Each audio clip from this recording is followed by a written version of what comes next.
Pembangunan zona integritas. Penataan tata laksana. Penataan tata laksana bertujuan untuk meningkatkan efisiensi dan efektivitas sistem dan proses, dan meningkatkan prosedur kerja yang jelas, efektif, efisien, dan terukur pada zona integritas menuju WBK atau WBBM. Dalam pembangunan area tata laksana, terdapat 3 target yang ingin dicapai meliputi, meningkatnya penggunaan teknologi informasi dalam proses penyelenggaraan manajemen pemerintahan, meningkatnya efisiensi dan efektivitas proses manajemen pemerintahan, dan meningkatnya kinerja unit kerja atau unit pelaksana teknis. Dalam pembangunan area tata laksana, terdapat aspek pemenuhan yang terdiri dari 3 indikator, dengan keluaran berupa dokumen administrasi, dan aspek reform yang ditunjukkan dalam bentuk inovasi peningkatan setiap indikator.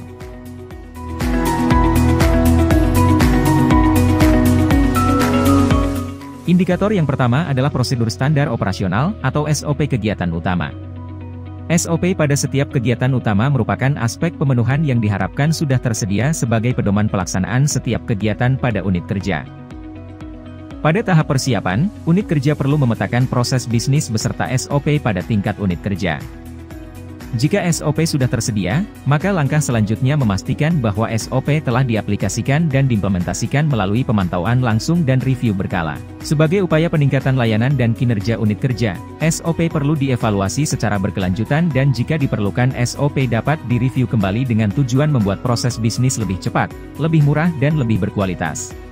Dalam mengoptimalkan nilai pembangunan SOP, khususnya pada aspek pemenuhan atau output, maka unit kerja wajib menyampaikan bukti-bukti administrasi yang menggambarkan pembangunan SOP sudah berhasil optimal. Dalam mengoptimalkan nilai pembangunan tata laksana, khususnya pada aspek reform atau inovasi, maka unit kerja wajib membuat inovasi yang dapat meningkatkan efektivitas, efisiensi, dan kualitas pembangunan tata laksana. Salah satu contoh inovasi pada indikator SOP yaitu, menyusun database SOP secara digital yang aksesibel, guna meminimalisir proses identifikasi SOP yang belum mencakup keseluruhan proses bisnis utama. Atau membuat suatu sistem evaluasi SOP digital yang lebih efektif dan efisien, guna mempercepat respon adaptasi prosedur, terhadap dinamika perubahan organisasi yang relatif cepat. Indikator kedua adalah, sistem pemerintahan berbasis elektronik. Untuk mewujudkan tata kelola pemerintahan yang bersih, efektif, transparan, dan akuntabel, serta pelayanan publik yang berkualitas dan terpercaya, perlu dilakukan penerapan sistem pemerintahan berbasis elektronik. Dalam hal pengukuran kinerja unit kerja dapat memanfaatkan sistem digital yang telah tersedia di tingkat kementerian, seperti e-Sakip dan sistem lainnya. Selanjutnya unit kerja diharapkan melakukan evaluasi terhadap pemanfaatan sistem yang sudah ada tersebut dan dapat menerapkan inovasi di tingkat unit kerja dalam mengoptimalkan sistem tersebut atau lebih lanjut dapat memberikan masukan kepada pemilik sistem di tingkat kementerian. Dalam hal operasionalisasi manajemen sumber daya manusia, unit kerja dapat memanfaatkan sistem digital yang telah tersedia di tingkat kementerian seperti e-HRM, e-Kinerja, maupun aplikasi Bravo.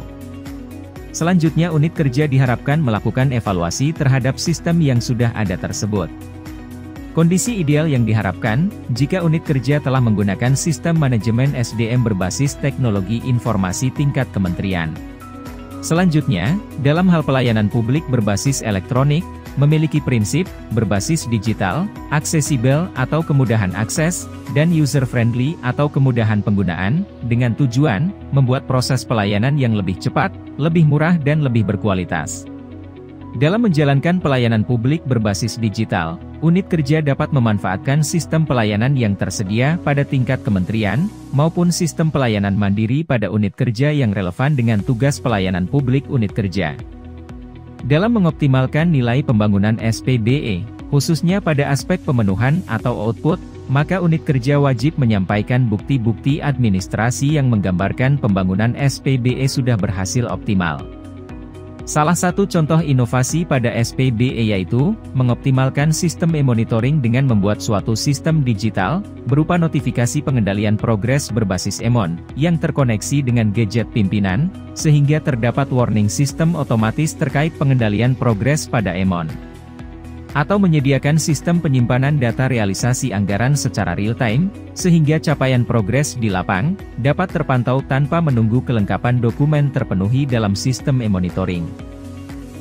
Indikator ketiga adalah keterbukaan informasi publik atau KIP.